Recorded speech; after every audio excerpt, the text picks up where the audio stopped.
This is the Mobile Tech Podcast, brought to you by worldpodcasts.com. Now here's your host, Tech Girl, Miriam Joie. Brought to you by Mint Mobile. Stay tuned for a special offer at the end of the show. Hi, and welcome to the Mobile Tech Podcast. I'm your host, Miriam Joie, and today is Friday, October 6, 2023, and I've got the excellent Ron Richards here of Android Faithful. Hi, Ron, how are you? Hey, Miriam. Wow, you're flattering with your introduction there. I'm doing well. I'm exhausted after Pixel Week, but we're here and excited to be here with you. So. Well, guess what? I'm going to exhaust you more because I want to talk Pixel. Let's do it. Look, I mean, I have to be flattering. I used to do all about Android with you back in the day sometimes. Yep. And I kind of miss you, man. It's been so long. I know, we're reunited. I love it. We saw each other recently at an event, and we're like, hey, let's do. We got new podcast. You've got your podcast. We've got the new podcast at Android Faithful, and I love the reunion here. So yeah. I know, it's fantastic. I was like, I got to do this. This is great. Yep. So we're gonna mostly talk about Pixel. There's a few other leaks and rumors, and some Samsung news that is completely eclipsed by the Pixel stuff, obviously. Yep. But also some interesting developments with the OnePlus Open that we're seeing. So it's basically the show, but I think most of it is going to be spent on the Pixel 8 series and the watch and stuff. So I want to preface this real quick by saying, if somebody from Google's listening, I love you guys. I daily drive my Pixel. I've been doing that since the Nexus days, and I'm having a very hard time getting devices from you guys. So if you can help with that, that would be fantastic. I'm only bringing this up because I'm really just jealous of Ron, because Ron got the devices. I was lucky enough. I am under embargo, though, still. The embargo is up until the... Well, let's talk about what we know that's public. What was announced at the event. Let's not talk about reviews or anything. Yep. So I understand that. And to share, I have gotten the devices. It's been such a busy week, I have not set them up yet. So I've looked at them, and I think they're very pretty and good looking, but I haven't actually done anything. So all my opinions are all based everything that we saw from the presentation and from the follow-up support. But wow, big showing by Google this week, right? My goal is to just get a feel for, since I haven't had hands-on, what your first impressions are. Yep. And, we're not going to discuss anything that you can't discuss. So, what is your kind of gut feeling on the whole thing? Well, I mean, I got to say, it definitely, we talked about this a little bit on Android Faithful this past week. I don't know whether to applaud Google for their approach in basically stealing all the speculation from us by just showing us everything before the event. All right. Or I don't know if that's something that they should be, kind of rewarded for or chastised for. They've been doing it for so long, right? They seem to leak their own stuff, it feels like. Well, because that's the thing. If you look at all of us people who like to talk about all this stuff on a daily, hourly, weekly basis, we love the leaks and we love like the reveals and things like that. But Google basically plays us every year in that I think that they control what comes out, and they released a lot of those sneak peeks.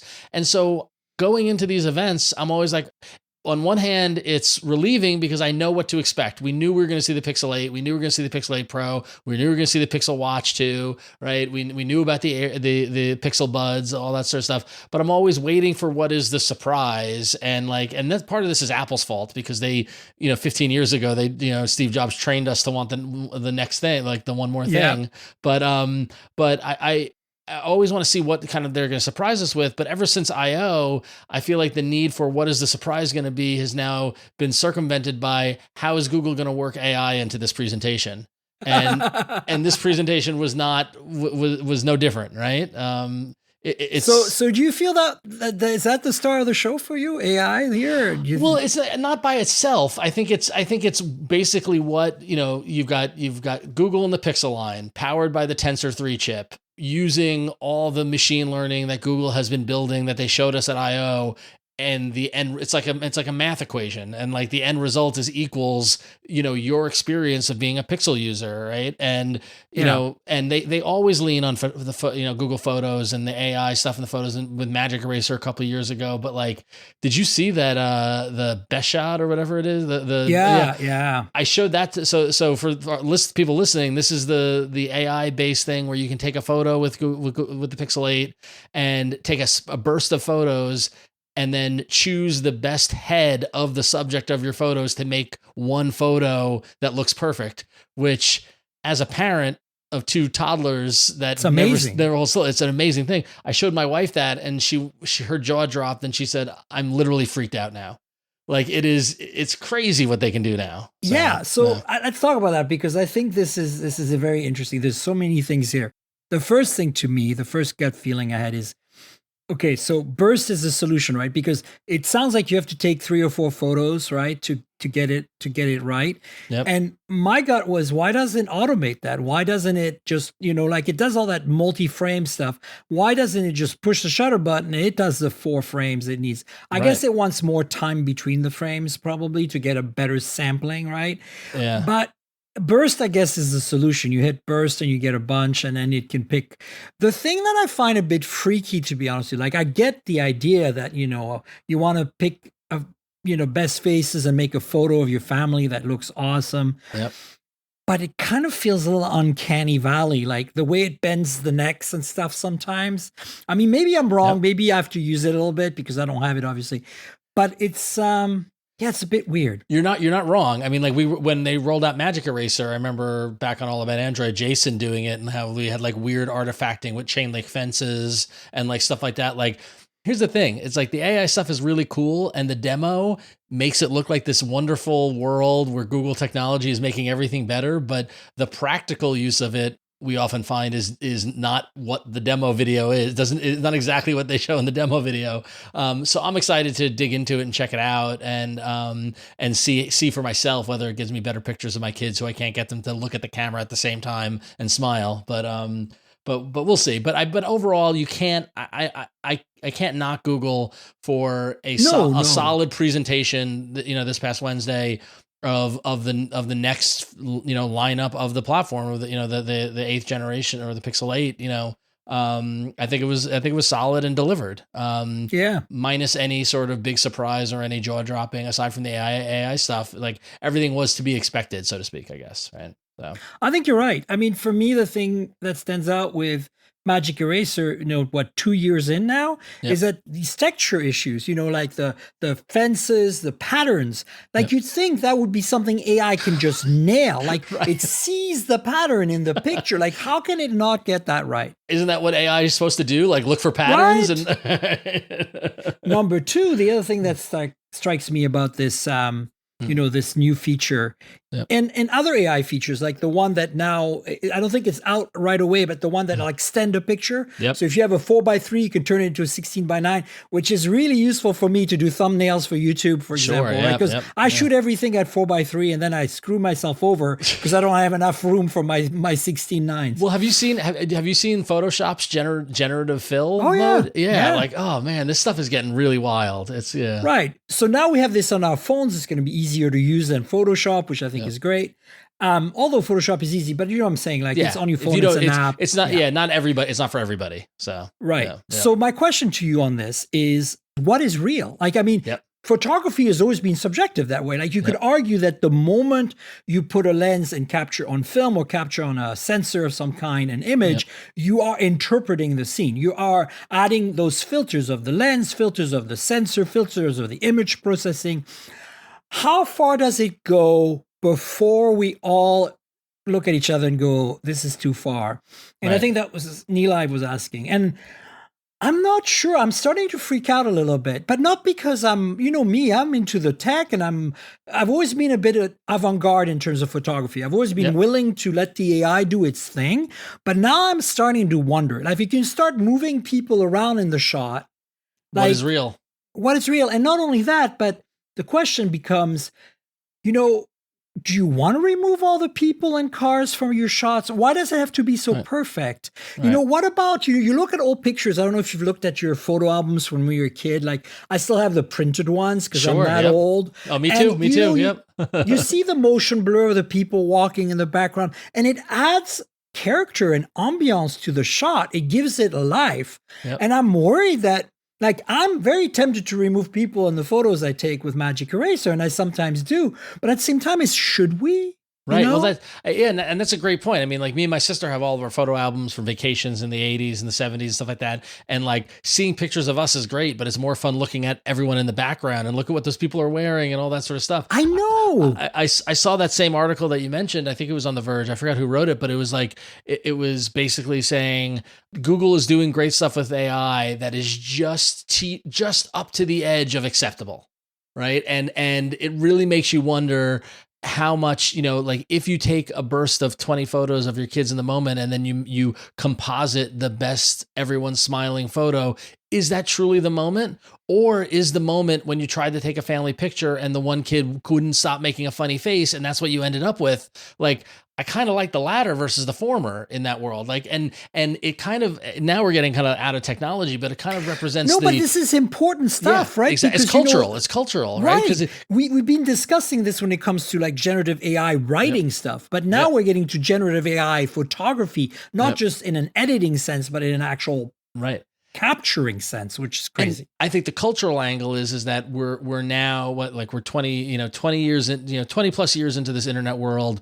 We're 15 or so years into the social media era, right, which is about to cross into the paid era, but that's another topic. But like, one of the byproducts of the last 5 to 8 years of social media has been the presence of an Instagram life, right, where people are manufacturing the external presentation of their life to be this perfect kind of thing, which we all know life is not perfect and it's full of imperfections, right? And so, and I feel like these photo tools allows someone to continue to put the picture perfect photo of their family to show how everything is perfect. Like, it's, like the Simpsons in the Simpsons opening when they do the family picture and the picture is Homer strangling Bart. Like, that's life, right? And I'd rather have that be my family photo than everyone, but it's still, but I can't deny the cool factor of the fact that the technology can do it, right? So exactly. But at the same time, I feel like right now, we're still okay in the sense that we can choose to do it or not. Correct. Right? You have choice. So it's not done for us. We have to push a button to do it. So that, I think, is good. And going back to what I said earlier about Google's presentation videos versus real life, using Google Photos and using Magic Eraser or Best Take or all these other ones might be a push of a button and be easier than using Photoshop to manipulate a photo, but it still requires the user to do it. And not only, like you said, to make the choice, but to have the skill to do it. And I got to tell you, Miriam, if you follow me on social, like, I am not nearly the photographer that you are, that half the other friends are out there. And I have the same tools, and there still is a human factor of creating something that is nice, or in my case, that is just barely passable. But it's still capturing that moment. So, I think you have to have the eye. Sometimes for me, it's just, I'm walking and I see a shot and I just stop and I walk back a couple of steps. I'm like, boom, do that. And then of course it doesn't always come out right. Like, sometimes I'm like, oh yeah, I'm seeing a 3x telephoto version of what the phone is doing. And then now it's not going to be as good because I don't have a phone with a 3x or whatever. Right. I mean, that's less of a problem nowadays, but that was always an issue in the past. Or, it should be wider or whatever, and my ultra wide is maxing out. Anyway, but the point is, I think, let's talk about briefly, the things we know, because obviously all the rumors have been kind of confirmed. To me, the takeaway is Tensor G3, right? We'll talk about that a little bit. The flat screen on the Pro, which is a new thing. And I'd love to hear your thoughts on that, because I want to hear about, like, is it wider because of that? Because, the 6 Pro and the 7 Pro are pretty big phones to start with. Right. And then I want to hear about bezels and things like that. And then the next thing I want to talk about is maybe a bit of the camera hardware, because some interesting discoveries have been made today about what sensor it might be using. And then, I don't know, the rest is pretty much, it's a Pixel. The price has gone up on the Pro, correct? Or Yeah, both? the prices did go up. And then also what I think is one of the biggest thing is the 7-year support. Well, yeah, commitment. that we need to talk about for sure, 100%. Yeah. So what are the prices around? $699 and $999, right? Right. I think so. Yeah. Let me pull it up. But I think And that's I think that's the same price for the 8 that it was the 7 originally. But the 8 Pro is now $100 more because it used to be $899. Yep. So That's a good spread now because we get 7A at $499, right? I think. Yep. And then, yeah, that's pretty good. Yeah, I mean, it's the price creep across Google's hardware stuff is happening. And it's actually funny because I had a conversation with my father the other day, who is also into technology and that sort of stuff. And I was talking about the prices and I was saying how this phone costs this and the Google stuff is going to be more expensive. And he's like, yeah, but who cares? He's like, don't most people just go? Don't most people go into a carrier, pick a phone, and then pay a monthly rate, right? So like you and I, like I haven't gone with a phone through a carrier in over a decade. I buy my own phone, I get it unlocked, I pay full price, but like we're in the minority, right? And so 100%. like does the fact that the Pixel Pro now costs $999, $1,000 for the Google's flagship, when I was chastising Samsung 4 years ago for having their flagship be at $1,000, right? But doesn't matter. If you're a Verizon customer, you're already getting a price break, right? They're or you're already getting the subsidized price and all that sort of stuff. So, I don't know if the price hike it's very good for headlines and it's good for writing, but doesn't have a practical impact on the consumer. So. Not really, but I just wanted to mention it for the audience, right? Totally, like, yeah. I feel like did they change the base storage though at all? Because that's the one thing that I feel is a bit lacking. Yeah, I think they must have. I'm trying to pull up the 7 specs. I think it's 128 or is it 256? That's what I want to know. Yeah, I'm looking it up. As am I. Here we are. Nothing like so $999 and 128 gig of storage. So wow, that's a little of a bummer, honestly. Yeah, especially So basically, you've got what is interesting though is that you've got 4 options now. You could do the 128 gig at the base at $999. You can go up to 256. That brings up to $1059. 512 for $1179. But they are offering 1 terabyte for $1399. That is new. Which and they've honestly, never done that before. 256 for $50 more is probably worth it. Yeah, agreed. In my opinion. But it's also interesting, like I'm looking on store.google.com and you choose your carrier and, you can get it unlocked for that price, or you go Google Fi and you pay, $27 a month for 36 months. And the same thing on Verizon, AT&T, that's $27 a month isn't too bad, but, is the Fi phone locked or unlocked though? I think it's unlocked. I think the 5 phones are unlocked, I believe. Yeah. Which is nice. So maybe, think about that if you want a subsidy, folks. Also interesting to note that the 1 terabyte option is only available in the obsidian color. It's not available in bay or blue, porcelain. Come on, let's talk about the blue. The blue is the best. The blue is very nice. The blue is very, very nice. It's kind of frosted, right? Or matte or something? I do like it. It does have a subdued pastel nature to it. How's that? Right? Like it almost feels like a, blue chalk that has been like run out over a chalkboard. Like it reminds me of that, so. But I like that it's not shiny. Yeah. Yeah. Yep. That's kind of hot.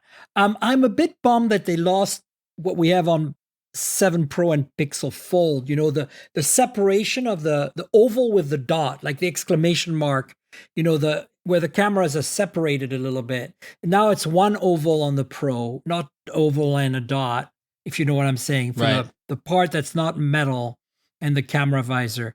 Right. And I like that. It's harder to tell them apart from a distance. Yes. Other than the temperature sensor, And I'm a bit bummed by that. I really kind of dug the fact that they were distinguishing them through the camera visor, basically. Yeah, I mean, I guess that, but I don't know. But I like the new visor. I love the look they roll. This look. It reminds me of Star Trek, right? Like it's got a very Star Trek-y kind of look to it. So that doesn't upset me as much. I do think it's I still think it's a good look and it differentiates itself from everybody else in the market. 100%. Yeah. What's the deal with the temperature sensor? What is the deal with the temperature sensor? That's a great question. Like it's not FDA approved, so you can measure the temperature of a corpse legally, but not of a human. Yep. I'm kidding. You can obviously do it, just don't expect it to be accurate. There's no laws here. It's just it's not FDA approved. But why? Did they say why? I don't remember them saying why. My thought is that with all of the new technology that we're seeing of, like some of the updates that they made to the, the new sensors in the Pixel Watch 2 and things like that, adding the temperature sensor now opens up a dimension of enabling thermometer apps and being able to use it in the kitchen. And, like what is the temperature of the food or whatever it might be. And, it's another way to differentiate the Pro from the non-Pro, right? It's like, well, the Pixel 8 doesn't have the temperature sensor. Like it's like I almost feel like Google got a great deal on a shipping crate of temperature sensors. Yeah, like, and just Samsung saying to them, "Hey, we've got all these. You want them?" Yeah. Oh, yeah, I mean, sure. the example they gave in the blog post is like, check the temperature of your baby's milk to make sure it's the right temperature with your phone, which is like, all right, my kids are 4 now. I don't deal with bottles anymore. But at the time, the last thing I was doing was getting my phone out to check the temperature of the bottle. So yeah, it's wild. I feel like it's a bit weird. I would have liked a FLIR camera sensor. That would have been more useful. You could actually get, measure the temperature of things and get a thermal photo, basically. Right. Like some phones have done, some rugged phones, like the Cat phones. Yep. But hey, whatever, it's there. Well, so what I think is also interesting though, like what they do mention in their blog post, they said, they've submitted an application to the FDA to enable the thermometer app to take your temperature and save it to Fitbit. Oh, cool. That's actually pretty neat. So that could be pretty neat. And also like having kids taking temperature, it's a nightmare now and all this sort of stuff, but also your own temperature and all, like I mentioned, the Pixel Watch 2 with the integration with Fitbit, we're seeing more sensors and more data points driving into Fitbit for this total health kind of approach. So, yeah. And for that, it makes sense, but I feel like it must be a pretty cheap sensor. So why not put down the 8 as well? Differentiator. Yeah, I suppose. So speaking of which, how is the phone, the Pro in particular? Is it wider because of this flat screen? Are the bezels a problem now because of this flat screen? What's your gut feeling on this? Well, yeah. So I think I think obviously I do think it is wider because of the flat screen. Whether or not it's the bezels are a problem or not is TBD for me. I haven't had enough time to, I haven't even unboxed it, after getting it yet. So I haven't had time to run it through its paces and things like that. But I don't have a 7 Pro to compare it to, right? And so I kind of want to chase the 7 Pro down to do the kind of side-by-side comparison, the feel. But like, I don't know. I like the flat screen. I like the idea of the flat screen. Yeah, me too. No, it's just more like my gut feeling having a 7 Pro right now is that it's a big phone and it's wide. And I'm like, I'm not against, I want a flat screen, but how much wider is the phone going to be? Right. And that's kind of the question. But it's it's already, I'm old school, but it already still feels like a phablet. Like my daily driver right now, my daily driver is the Pixel 7 because I chose the smaller phone because I prefer the smaller phone. And I'm actually debating right now. I'm trying to, and I might on a future episode of Android Faithful, might let the audience decide what I choose for my daily driver. But because I've got some foldables to choose from as well too. But like I'm debating going to the Pro as my daily driver just because I haven't done a phone of that size in so long. I think the last phone that was like chunky, huge, big flagship style was like the Nexus 6P. I think I had that for a little bit, which at the time felt enormous, right? And probably I think is the size of the Pixel 8, but still. So I might give it a test run to see how it feels and to see if it does the width of it gets in the way or not, because it is pretty big. So have we seen any differences or changes in terms of battery capacity at all on these phones? Do you know, compared to previous years? I don't know off the top of my head. I'm sure they're going to say the battery runs great and all this sort of stuff. I've got my complaints about Android and batteries as it is anyway currently, because I was at a music festival in September, and so on the first day my battery ran down like 8:00 at night. I was down to 20%, so I turned battery saver on, made it through the rest of the night to get my Uber to go home. The next day I was like, let me try something, and I put battery saver on at 100% and went the entire day, and at 11:00 at night when I went to leave, my battery was at 73%. Holy crap. Which makes me wonder, what the hell is my phone doing during the day that ran that battery down so much? I still used it. I still used Instagram. I still did everything. So like the size of the battery is one thing, but like what is the power management on the OS level and the background apps and everything doing to drive it down as much, But I got to imagine that the batteries in these phones are competitive, are obviously competitive, right? So yeah. So the rumor has it that they've increased the charging speeds a little bit. Yeah. I believe up to 30 watt on the 8 Pro and a little less than that on the 8. And that's like about, I think, 7 or 8% more than last year's. Yeah. So you should charge a little faster. Nominally. But it's important to note that they didn't make any battery statements in the presentation whatsoever. Yeah. So. And then Tensor G3. So they've made a lot of promises because that's, for me, the biggest gripe I have with my Pixel phones in the last 2 years. I think that the Pixel 6 was, a significant device, the 6 series, because it really ushered the era of Google getting it right finally in terms of phones, right? Yep. I think we can all agree that that's a milestone for them. And 7 just perfected that, and 8 is perfecting that further. So I think we're on the right track. Right.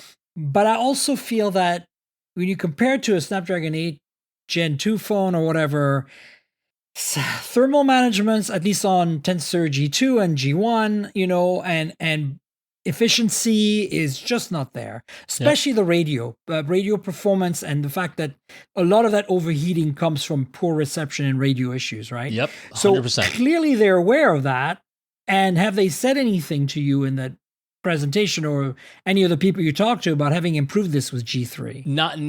I mean, the story of the Tensor G3 is the power of Google's AI breakthroughs, right? And like that, then the G3 is behind it all and going to make it all work. But there's, and what it's able to do with, with your photos and working with their data centers and all this sort of stuff and speech and language. But there's nothing, and part of the problem, Miriam, what I think it is that stuff like thermal management and all, power consumption and things like that we're doing aren't really consumer facing issues, even though they impact every consumer. And we need to ask these questions and get these answers and find out what they are. But for now, it's, they're just saying the Tensor G is more efficient and more powerful and unlocking the power of AI, and look at what the phone can do because of the G3, which is a lot of smoke and mirrors at this point.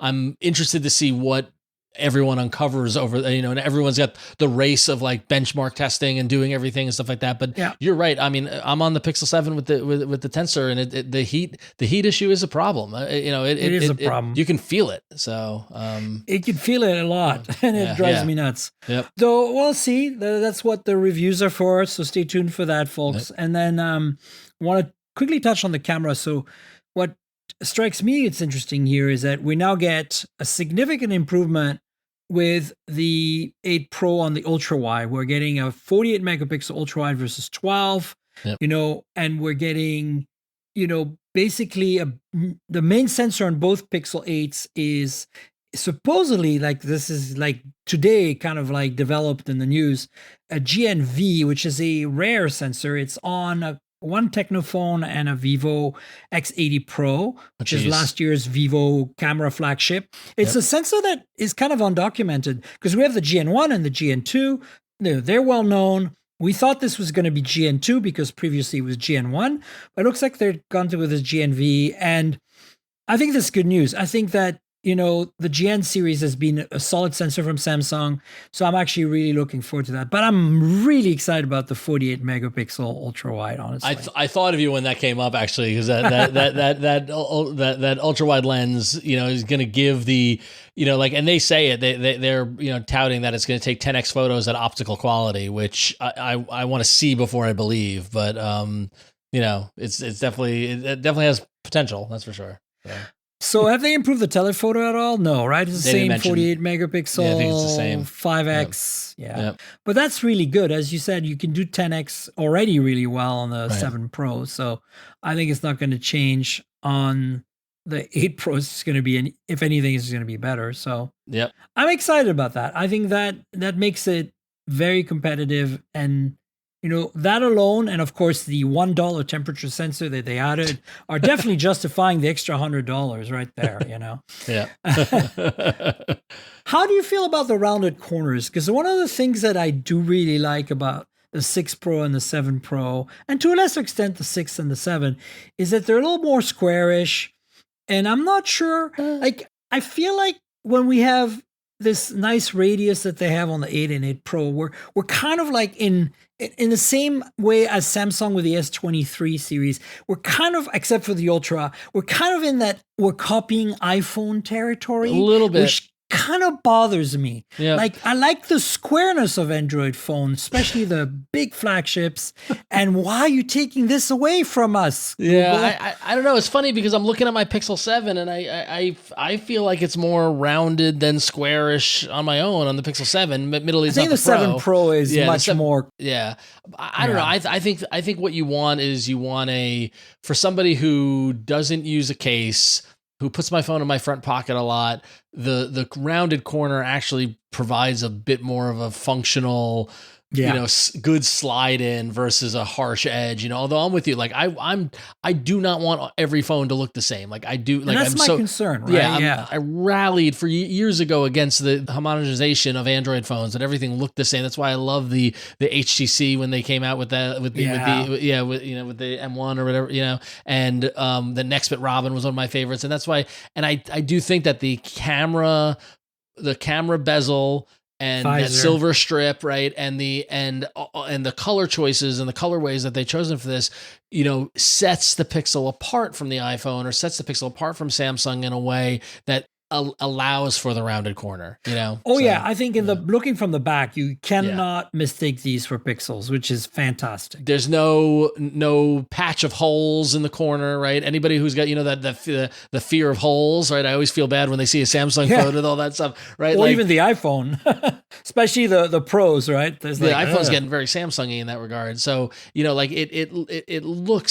has its own identity, and so the rounded corners don't bother me as much, but I respect your frustration. I mean, I'm just, these are kind of the thoughts that are coming to mind when I see these new phones. So 7 years, let's talk about that, because this is it's a big insane deal. And I don't want to, again, it's my job, it's your job for us to be critical, which doesn't mean that we have to be negative. Like, on one hand, I'm like, I applaud this 100%. Thank you for doing it.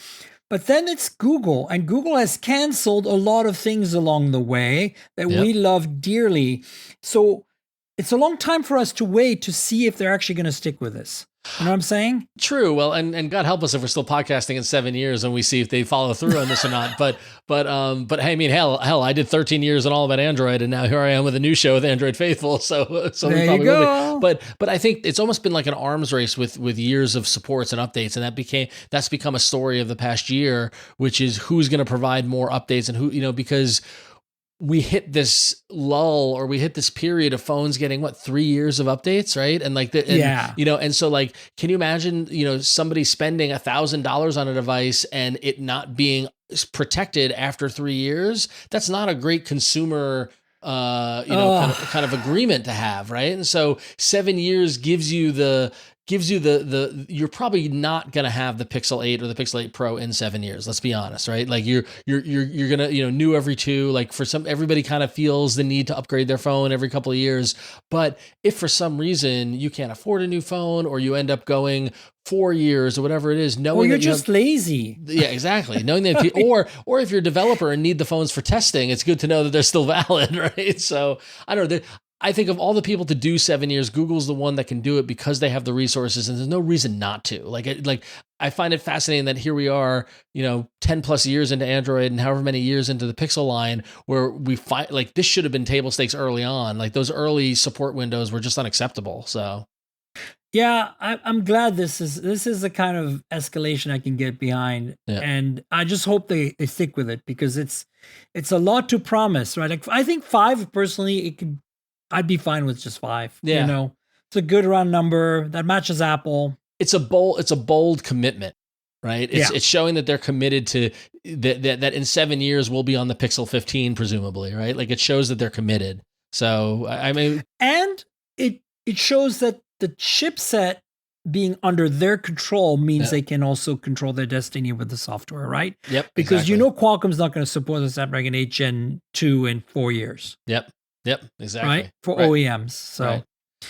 Yeah, and even if you look at the wording that Google used, they said that the Pixel 8 and the Pixel 8 Pro are the most sustainable smartphone choice, right? Like they're showing the like you're making a responsible choice by going with Pixel because you can use this phone for 7 years and you won't need to upgrade, or you'll get that support into 2030, which is crazy. So that's like Fairphone territory. Exactly. Yeah, I had the same thought. I mean, so like I applaud them for doing it, but to your point too, let's see where we are in 5 or 6 years if they stick with it or not. So for sure, I think they have to because they announced it, right? So well, yeah, let's see how it goes. Really. Yep. Let's talk about the watch a little bit. I had the original Pixel Watch for quite a while. On the plus side, I loved it. I still love it, but I'm not wearing it because now I have a Samsung Galaxy Watch 6 from, when I went to Korea for the Samsung event. Yep. And the reason I've changed is because this is bigger on my wrist. I'm showing it for the Patreons here. I don't know if it's blurred out or not, but yeah. So this is my Galaxy Watch 6 and classic with the bezel that rotates. Love it because it's the right size on my wrist. That was my biggest issue with Pixel Watch. I love the software. The hardware is beautiful, but it was really small on my wrist. And more importantly, that's stupid bezel, not bezel, but that stupid rounded glass scratched within two weeks of me owning it. I have a big gash on it. It's not obvious, but it's there. And I'm just like, nah, I've never had a watch get this damaged this quickly. Like what? So what I was hoping for this year was primarily 2 sizes, and that didn't happen because it's exactly the same in terms of form factor, right? Yep. Same bands, same. It's got a new crown. It's got a new crown. Oh yeah, what's up with that? I guess I don't know. No, but what was the deal? Like, did they say something? Like this? Is it smoother? Is it like smaller, bigger? What? Yeah, no. I mean, really, all they say the crown is larger and more flush with it for easier access. Like, I think if anything, this is iterative from the first Pixel Watch, so it's not a complete design, overhaul. Right. I think that, like I agree with you. It would have been nice to see multiple sizes because people have different shaped bodies and wrists and women and men and all these different kind of things. But it seems like their main takeaway of their research in a year was that they needed easier access and navigation. So let's make the crown bigger. Like that seems like the extent of what they did, right? So, well, they did add a whole bunch of new sensors. Yeah, it's packed with sensors now. Right. Which is I think from what I gather, the original Pixel Watch was designed or started the design before the Fitbit acquisition. Correct. Whereas this watch has the full Fitbit hardware know-how baked into it. Right. And in fact, I heard this from my other friends who have the devices. The new Pixel Watch 2 doesn't use the same charging base as the old Pixel Watch. It was wireless on the old one, but not Qi compatible. So it was proprietary wireless. And this is pogo pins and contacts, which, that corrodes usually. So it's not necessarily a good idea. But Fitbit's done that quite a bit in the past and it's been fine. So it's really interesting to me that they changed that. They didn't change the physical form factor in the bands, but they actually changed the charging dock. Weird. It's very, very weird. I don't know if that has to do with all the sensors they packed into it. If for some reason they needed to move away from the wireless, from the wireless, connectivity, component. Who knows? But that was the first thing I saw was like, oh, they got rid of wireless charging, and now we're back to 4 pins on that charging base, which is just weird. And the thing is that like this is fully integrating Fitbit in a way that the Pixel Watch 1 wasn't already before. It felt like an add-on on the Pixel Watch original. Totally, yeah. And and they're pushing the deeper insights into health, the heart rate, the new heart rate sensor, and all this sort of stuff. And so they're really trying to tap into the fitness life. I don't care about that stuff. Like I don't, no, neither do I. Yeah. But a lot of people do, so I'm happy they're doing it. It's like this Galaxy Watch 6 has tons of great health and fitness features that I don't use, but it's there. Yeah. And if you want to use them, and I appreciate that. Yeah. I'm just surprised that, they kind of had to change the form factor a little bit. at the same time, is it same price? It's what, $349 and then $399 for the LTE? Yep. Yeah, 340. Yeah, 349 for Bluetooth Wi-Fi, 399 for 4G LTE. Correct. Yep. Yeah. So, I mean, I'm gonna wait. I think for next year, unless they send me a reunit, I'm gonna wait for next year because I really do like what they're doing. I just want something bigger. and I think that's probably the right call for you because this is iterative. This is the second one out of the gate, right? It is still early. You know, like, and there's probably an expansion, you know, in if it's next year or the year after, to multiple sizes or to like a more sporty version versus more fashion forward version, even though they have all the bands that you can customize colors and type and style and thing like that. I got the Pixel Watch 1 when it came out because I was excited because while I don't care about the health stuff, I do like to go running. I like to listen to podcasts, and the idea of not taking my phone with me was really attractive.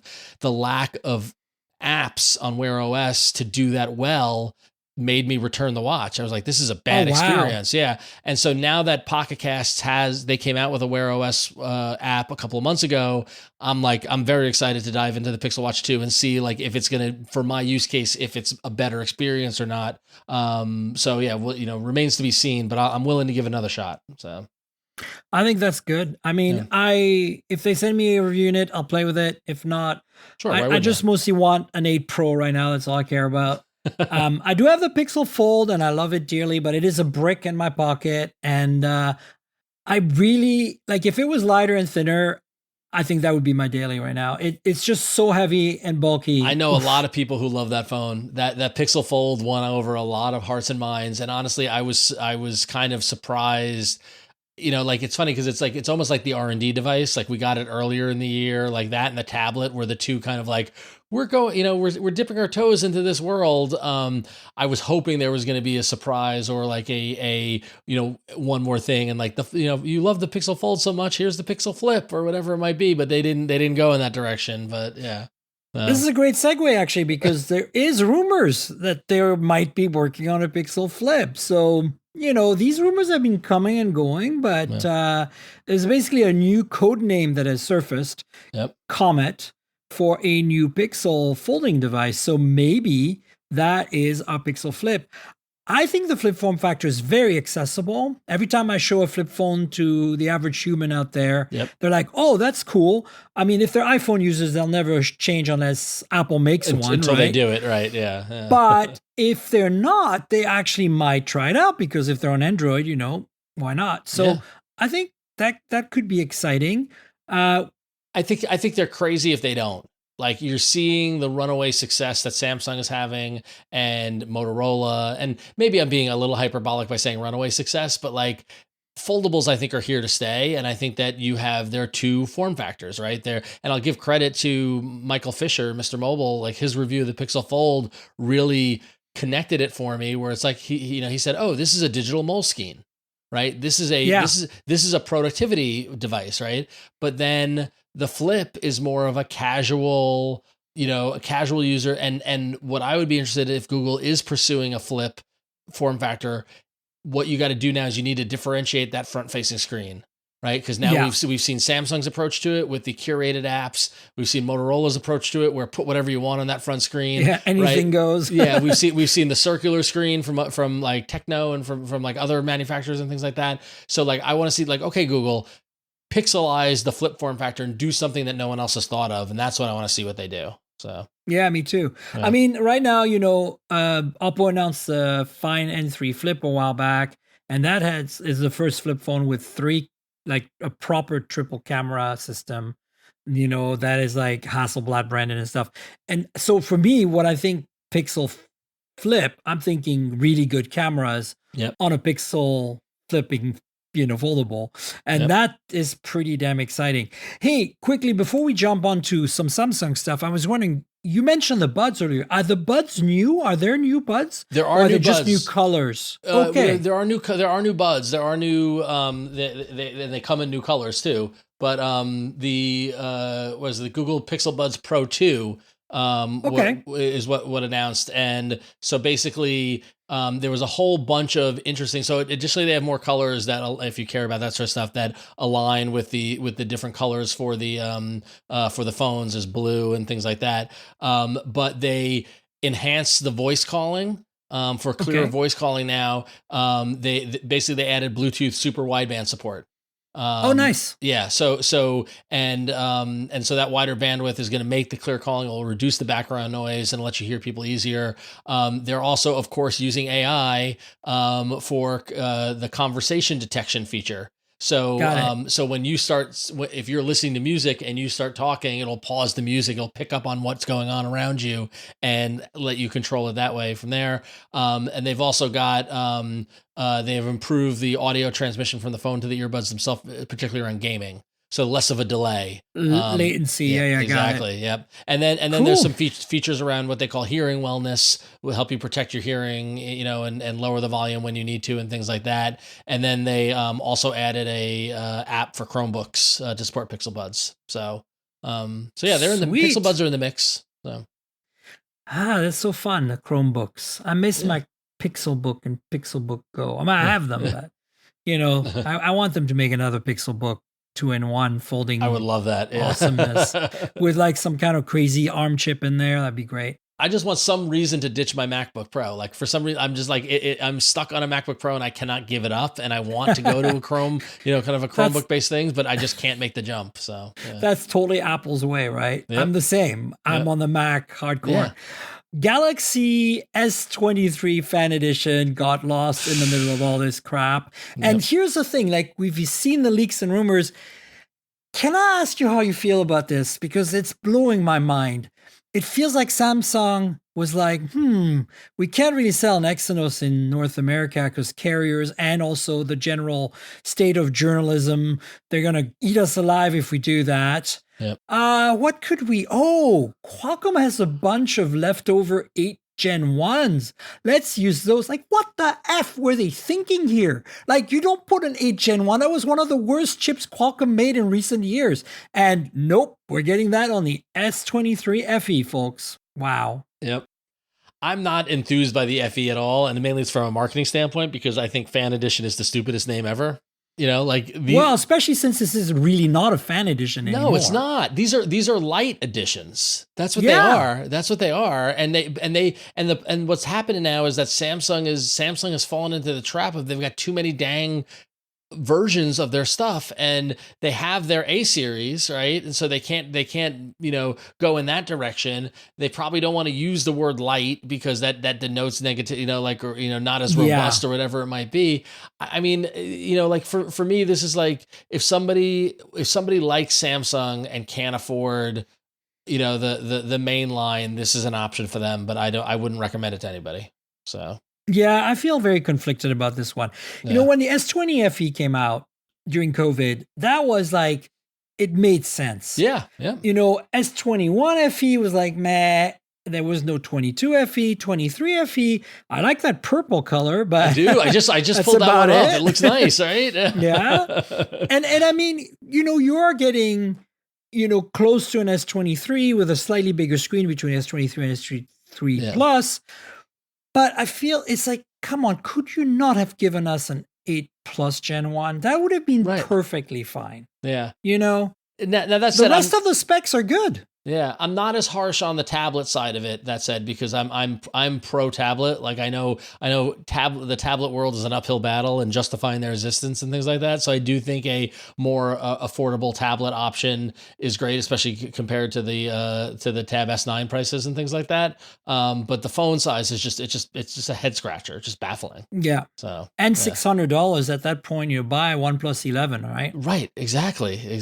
Like, come on. Yeah, but it's interesting that you mentioned the Tab S9 FE, and there's also Galaxy Buds FE. They not only have they doubled down on the FE branding, which doesn't mean anything anymore. They've gone for an entire lineup, Ron. They are nuts. They are nuts. I don't get it. But speaking of nuts and Samsung, generally that goes hand in hand. But Samsung Galaxy S24 rumors of titanium. I only put it in there because it's I wouldn't do rumors this early on S24. But I laughed so hard when I read that because I'm like, of course they would do that. They would do that because they're Samsung and Apple just did it. Right, exactly. So do you think this is real? I laughed out loud when I saw it too. And I do think it's real because it's so comically ridiculous. Like I do think it's low hanging fruit and it's clickbait type thing, but like I kind of buy it because it's trend following, right? And Apple is doing it. They're seeing what the marketplace goes with that, and also like I feel like the look of it is reminiscent to what 8 years ago when we had the metal bezel kind of phones and things like that. Yeah. It's like everything is cyclical, right? So now it's time for this to cycle through, just in the titanium version. So yeah, I wouldn't be surprised if this is real. So. Yeah. But here's my thought. Like maybe they're going to totally troll us. It's going to be a color called titanium. Yeah, maybe. Yeah. The rest of it is just the color, right? Yep. But look, I don't know.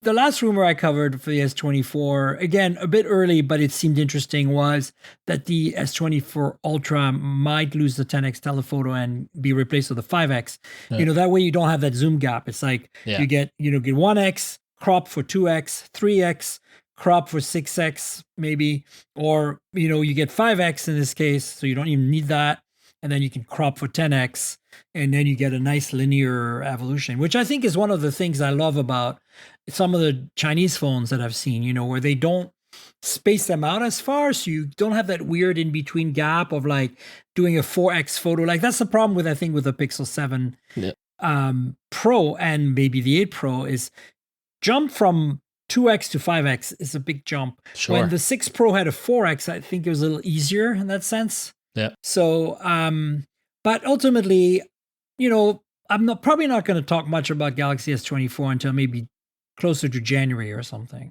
Right. Yeah, which I think is right, given the rumor cycle. And it is a little early, I feel like, but we'll see. We'll see how it goes. Yeah. The last thing I want to ask you that because we've been following OnePlus since day one, sure. Both of us, right? Everybody probably that's listening has as well, both your audience and my audience. But come on, like this teaser they did with Lou at Unbox Therapy, it's just so OnePlus, but at the same time, it's so forced. Like, come on, why did you do that? Well, it's like it's also like the I will give them credit that they are building up hype around the OnePlus is foldable, right? They're entering the the folding marketplace, and they're gonna like all these rumors and all these kind of things and stuff like that. And I'll get OnePlus. We used to joke on All About Android about like the number of days since OnePlus had a marketing flub. Like it's been it's been 21 days, right? That. Back in the day, and OnePlus had a time period where they were boring, right? It was after Carl left, and they were really having a crisis of confidence in terms of the direction they were going to go in. And there were a couple of years there where OnePlus wasn't really doing anything. They were just kind of doing the same thing over and over again, doing their thing. So I'm kind of glad to see them back in the mix in terms of like building up the hype. Did you see the Indian actress who was spotted holding the phone? Yes, that's the other thing that happened this week. Yeah. So in a very orchestrated PR stunt, or slip leak, you be the judge, right? But she held the phone very specifically to the window, strategically. Yeah. So. What I think the good takeaway for this for me, I'm looking at this. Clearly, the camera area has been covered by something, but it's pretty thin, and I'm got the alert sliders there, which I pretty much expected. Yeah. But it does look like a really high-end phone. Like it looks really nice, and I'm pretty happy with what I'm seeing so far. So, as much as we can make fun of the marketing and the approach, I think it's working. We're talking about it. Yeah, right? Exactly. And the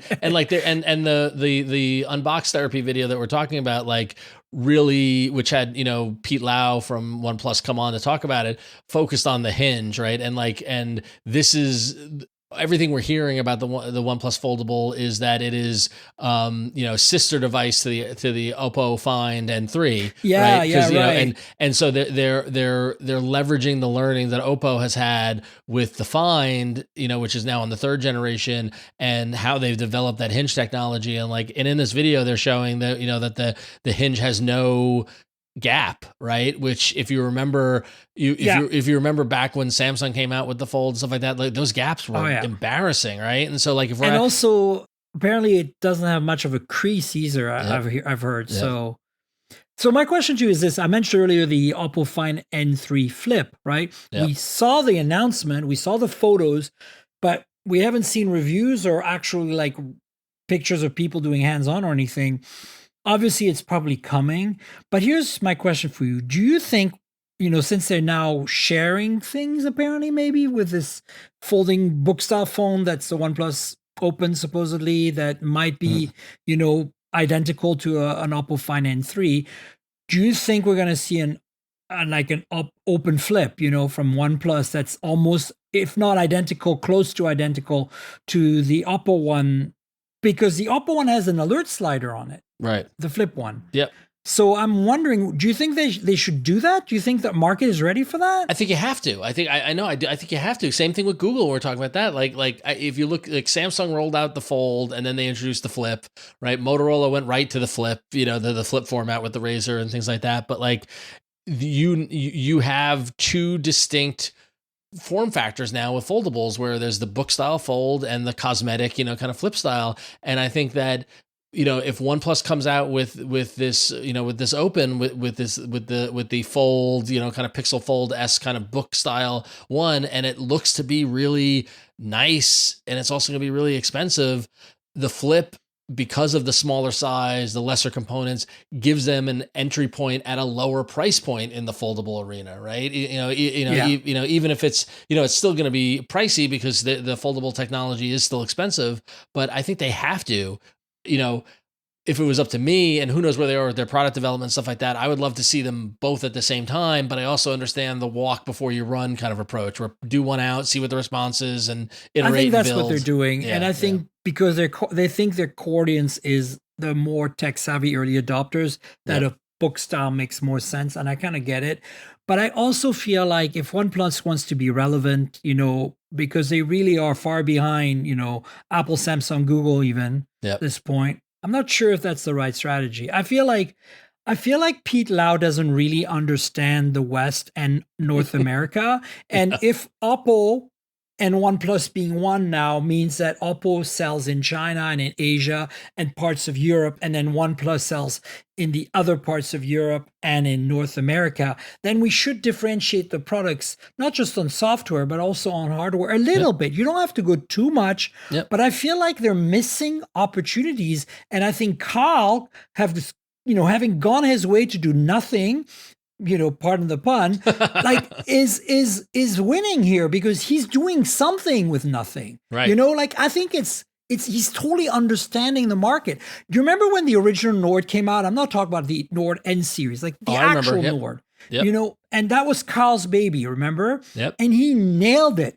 He nailed it. The only reason we didn't get this phone in North America is because the carriers, which at the time they were in bed with, OnePlus 8 and stuff, they wanted something at a higher price point because of the subsidies. But the Nord would have been perfect to complement a OnePlus 8 Pro or something back in those days. I mean, I think OnePlus is still reeling at the loss of Carl, and that they are, and that, and I'm glad to see them to get back in the ring in this way. But you're right, that, I do think that there's a disconnect between what the Western consumer wants and how that might play. That said, I also, as much as I appreciate Carl and I like what Nothing is doing, I think Nothing is going very far in the other direction. Oh yeah, especially with CMF and the other stuff. Oh, it's crazy. Yeah, exactly. But I'm excited to watch it and see how it goes and see what the response is. Right. I think that for OnePlus with this foldable, I think it's a big moment for them because we're seeing them branch out to more than just the phones that we've known, right? They did that keyboard, right? They've got the and so like they're shaping into more of a electronics company, right? And this is going to be a big part of it. And so I think they do have a strategy. Whether or not it's right or wrong is open to question, but I feel like it's more energy than we've seen in the past 4 years from them. So, this is good.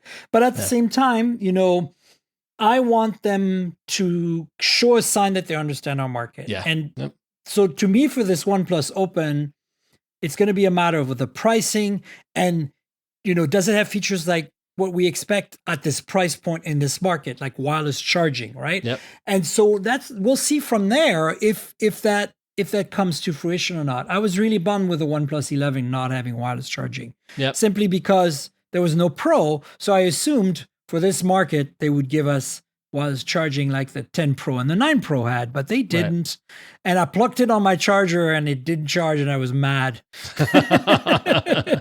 Well, I'll be curious to see when this gets announced, what the reaction is, and similar to Google and the 7-year kind of approach, what is OnePlus's commitment to this, right? Like, what do they have to do something that grabs the attention and be like, oh wow, they're serious about this, and I'm curious to see what shape that will take. So.